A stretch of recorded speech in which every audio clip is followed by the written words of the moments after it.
On today's Daily KHL update, Ilya Kovalchuk's reign of terror on the KHL continues. Jan Bulis shows you how to pass it to Jan Bulis. And Evgeny Malkin gets a little upset. All that and more on today's Daily KHL update. Sergei Bobrovsky gets the start for SKA as they visit Chekhov to play Bulis. Rough start for Bob as Alexei Budyakov shoots it on net and it gets deflected on its way in. 1-0 home team. That's Budyakov's fourth of the season.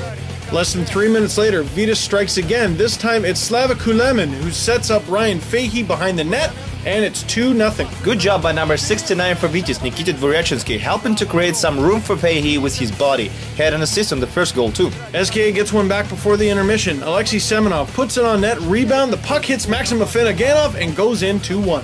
The refs went upstairs to review the play and made the right call. There was no kick in motion. Less than 9 minutes left in regulation now. Maxim Chudinov has the puck behind the net, feeds Tony Mortensen, and ties us at 2s. It's amazing that Mortensen was left completely unmarked on the play, and it's 5-on-5 too. 9 minutes of the third. Vitis has the puck, and Yakov Selivznyov shoots it from the blue line, and Patrick Thorson blocks it with his head. No goal.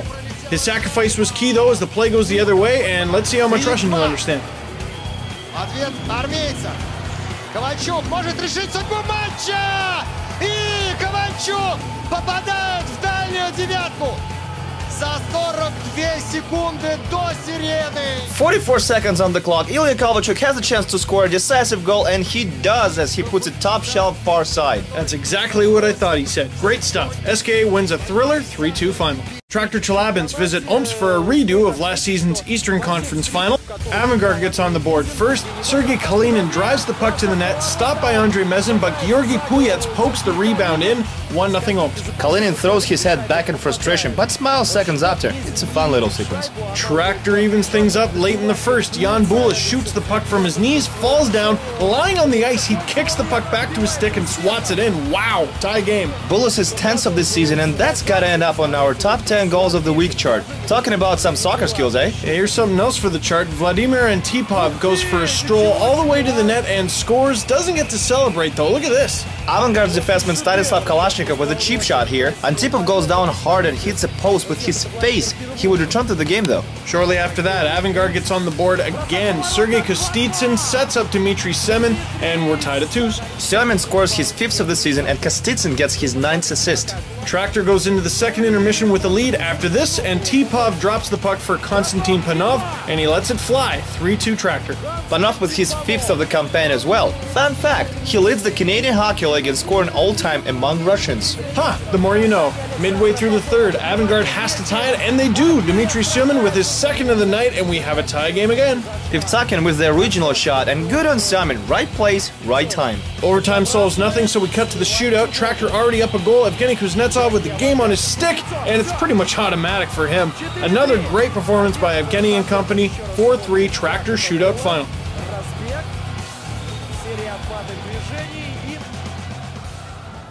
Evgeny Malkin and Metallurg Magnitogorsk visit Snuffleupagus. That's Yugor's mascot Parhom, Steve. Yeah, we'll talk about that later. Early in the first, Yugor strikes first. Igor Skorohodov drops the puck back for Renat Ibragimov to put it behind Ariahanen with a sweet wrister. 1-0 home team. Ibragimov is a defenseman, but he did a good job joining the rush here. Nice shot from the high slot too. That's his 5th of the season. Magnitka ties things up less than 3 minutes later. Sergei Gonchar blasts it on net. Mayhem ensues, and it's Sergei Mazakin who finally puts it in. 1-1. Good job by Rocky Viktor Antipin getting the puck to Mazakin through the crease. Funny how Malkin started celebrating goal before it even happened. He's just so used to it, I guess it's a reflex. Early in the second now, youngster Bogdan Potakin a little careless with the puck as Artem Bulyansky seizes the opportunity with a well-placed shot. 2-1 Yugra. After scoring 47 points over the last 2 seasons, Bulyansky had a rough start this year. This is just his 2nd goal of the season. Yugra strikes again midway through the third with this blast from Marek Trochinsky. 3-1 Yugra. Trochinsky played in the Czech Republic last year and proved to be a valuable addition to his team as he leads Yugra's defensemen in points with 10. Magnitogorsk has to score twice, and they don't have a lot of time, but they get a lucky break here. Edgars Masalskis makes a mistake, and Moisakin makes him pay.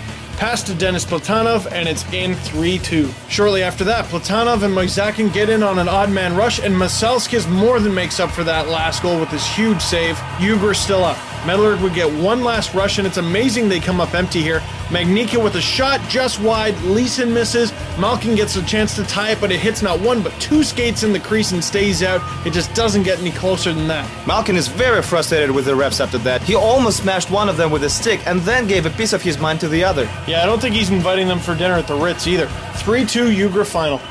Alex Radulov and Red Army visit Torpedo, and we're gonna start ugly. Not even 3 minutes into the first, Ruslan Zainulin catches Andrei Sergeyev with a knee, and he gets 5 in a game. Torpedo's coach Kari Yalanen said it was a key factor of the game. Can't agree with him more, as Zainulin is part of Torpedo's dynamic line along with Dmitry Makarov and Martin Thornburg. And Red Army makes them pay. Alex Radulov and Pavel Datsyuk play a little catch, and it's 1-0 CSKA. Holy smokes. Radulov deservedly gets a lot of credit for this goal, but Datsyuk should also get some for being a part of it. Great minds think alike. They do indeed, and less than a minute later, Radulov scores again and caps it off with his signature celly. He likes to score goals. 2-0 Red Army. That's his 14th goal of the season and 35th point. He led the Canes scoring in the past 2 seasons. Torpedo doesn't lay down though. Just 19 seconds later, Alex Semin winds up in the high slot, shoots, and it gets deflected and ends up in the net. 2-1. They credited Mikhail Vardakov with the goal, but it looks like he's not even sure he touched it. Oh well, that's his 14th of the season too. He's tied for second in the K with Radulov. Still in the first, Red Army restores the 2-goal gap with this slick Patrick Davis wrister short side. 3-1 CSKA Moscow. That's just Davis' second of the season. Quite an important one though. Torpedo had its moments in the game but didn't capitalize on them, and Red Army went all the way to win it. Mikhail Grabowski puts a dagger in with 45 seconds left on the clock. 6-1 CSKA. Graba with his 7th of the season and Datsyuk with his 3rd assist of the night. He's really, really good. Is he now? That's what I'm saying. That's sarcasm, Andre. 6-1 Red Army final. Dynamo Moscow visits Cherepavets to play Severstal, and the home team strikes first. Alexander Fedoseev storms through the slot, puts it home 1-0 Severstal. Fedoseev is obviously happy about the goal. It's his first of the season. Midway through the second now, Severstal enjoying an odd man rush, and Ignat Zemchenko doubles their lead. Fedoseev and Zemchenko are 2 young players who graduated from Krylo Sovetov Hockey School. They've brought up a lot of talent. Dynamo strikes back a few minutes later. Alex Ovechkin with the puck on the wing sees Richard Gungay on the far side, sends him an email, and Gungay likes it. 2-1. Gungay scores his 8th of the season, Ove gets his 10th assist, and Niklas Backstrom gets a secondary assist on the play. Some fisticuffs now as Bogdan Kiselevich and Denis Telpeko exchange slashing calls. Neither of them liked it, so it led to this. Who would you say won the fight, Steve? I'm gonna go with the guy who actually dropped his gloves. Dynamo ties it just 2 minutes into the third. Dominic Graniek's long shot somehow finds its way in. 2-2. Goalie Vasily Koshkin must have missed the time of the shot as he was screened by so many people. Dinamo pushes forward but gets caught on another 2-on-1 rush. 3-2 Severstal. Katov is the captain of Severstal, and that's his 5th of the season.